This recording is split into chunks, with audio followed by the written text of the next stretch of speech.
Welcome back to my channel, my friends. I'm so glad you're here. My name is Jenilee. I'm constantly striving to restore home, family, and spirit. The journey of self-sufficiency doesn't have to start with having lots of acres or even having backyard chickens, but cooking from scratch is a way that can save you a lot of money. It can really enhance the value of food that you're putting on the table for your family.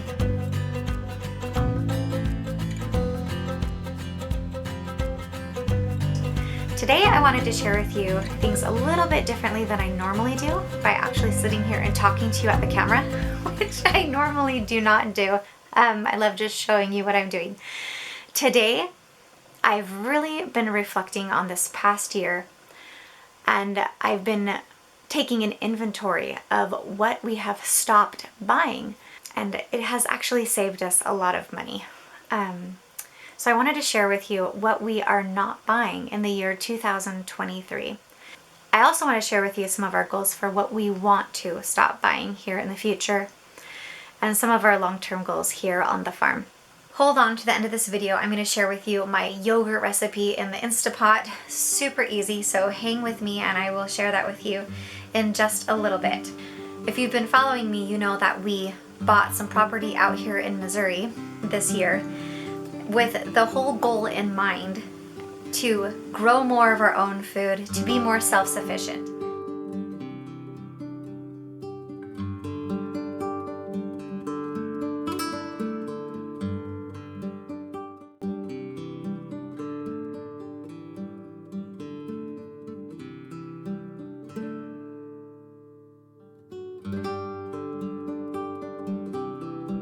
So the first thing on my list that I stopped buying completely are boxed goods. Mostly pancake mixes, quick mixes, biscuit mixes, but things like that I haven't bought for a long time and I make from scratch instead.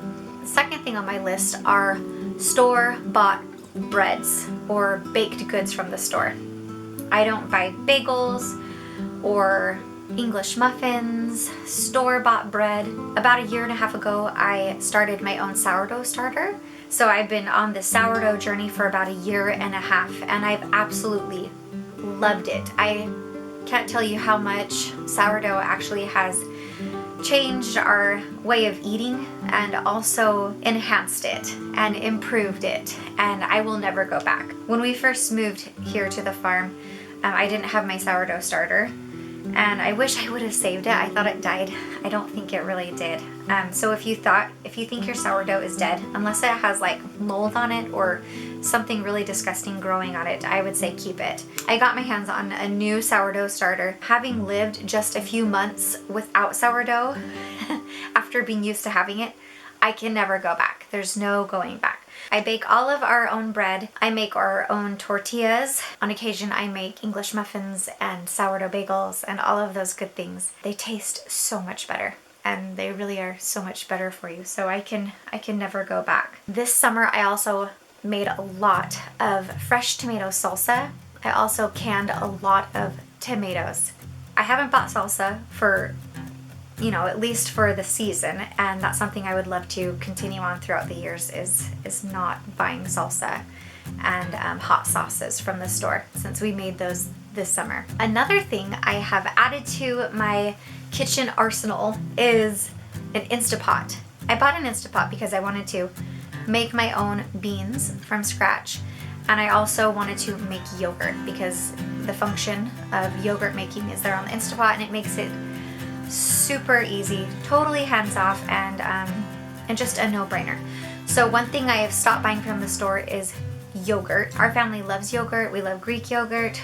We love adding it to recipes instead of sour cream. The last thing that I've noticed that I've completely stopped buying are broths for soup.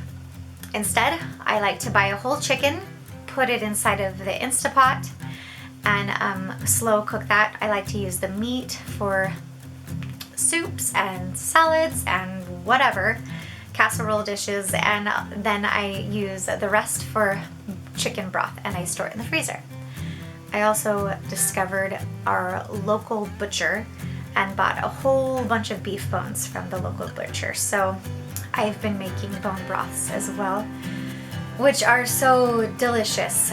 If you're interested in learning how to make bone broth, leave me a comment down below and maybe that can be an upcoming video to share with you guys. So looking into the future, there are so many things that we want to do here on our farm, so many things we want to start, and we are just gnawing at the bit to get started. There are so many things that we want to do to really get us down the road for self-sufficiency and just to utilize this land and see how far we can go with it. One of my goals is to not buy chicken eggs at all. We've always had chickens the past 5 years, and we haven't got chickens since we've moved here, and it's just on the list of things to do and get done.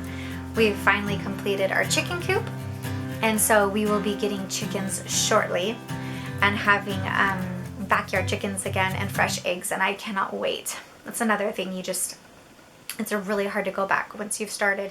The next thing would be to stop buying bulk bread flour from the store completely.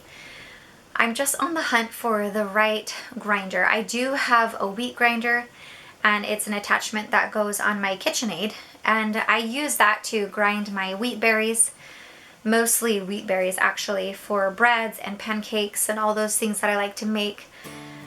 But it just doesn't grind the grains as fine as I would like them to be, or as fine as the flour I find at the store. So I'm still on the hunt to find maybe a more sufficient one.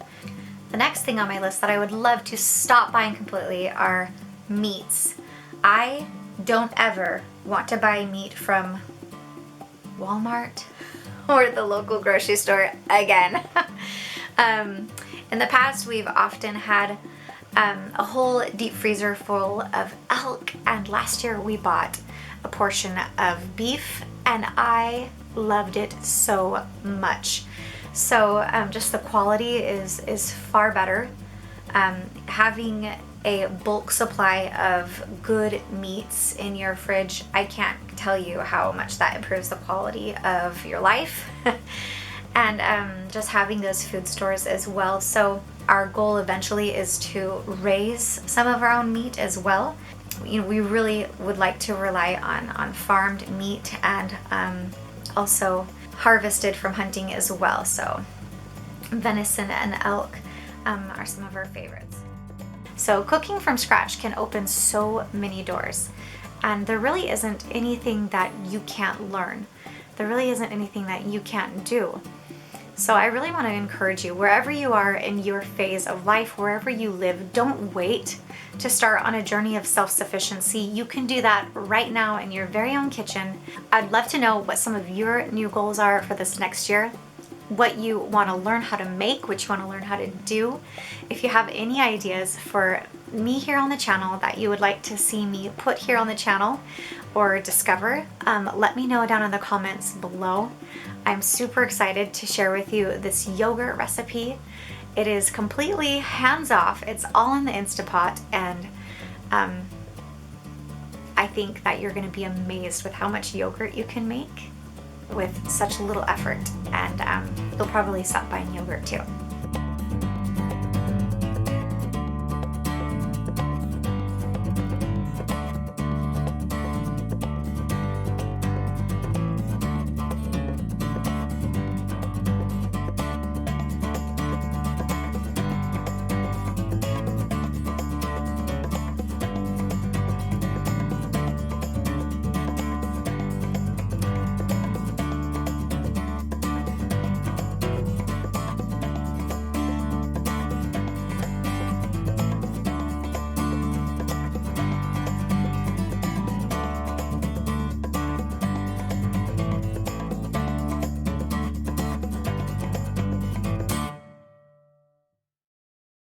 It's really important that you let your milk cool all the way down to about 110 degrees Fahrenheit to do this next step. Now you're going to be adding some live cultures to your milk. You want to get a yogurt. I get a Greek plain yogurt that has to say contains live and active cultures. This is what's going to turn your milk into yogurt. If your milk is too hot, it will kill all of the cultures in your yogurt. So make sure that it's well with under the 110 degrees. Then you're going to put it back into your Instapot. Press the yogurt button again until it pops on with the allotted amount of time. Now, the setting on my Instapot reads 8 hours, and I've left it in there for 8 hours before.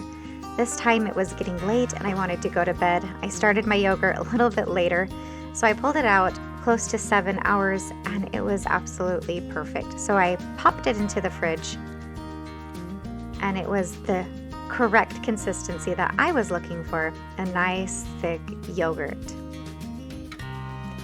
If your yogurt is runny or has liquid or water coming off of it, you can strain that off. You could even use a cheesecloth to strain it even more if you're looking for a thick, nice Greek yogurt consistency.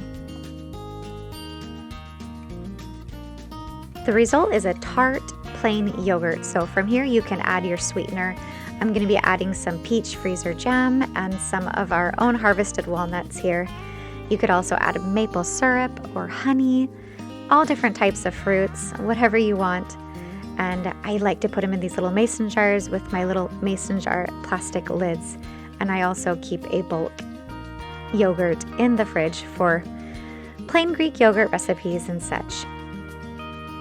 If you want more ideas on self-sufficiency and restoring home, family, and spirit, following our story here on the farm, please press the subscribe button, and I'll see you every Friday by 11 o'clock. Love you lots.